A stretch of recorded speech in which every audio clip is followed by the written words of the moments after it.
தானே தவியா தவிக்கிறேன்.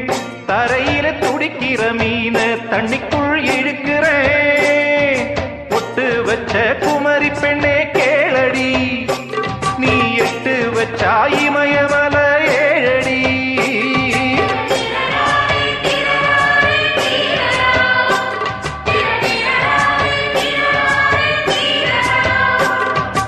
அழற பொண்ணே கொஞ்சம் சிரிச்சு போடு, அந்த சிரிப்புக்குள்ள துன்பம் எரிச்சு போடு.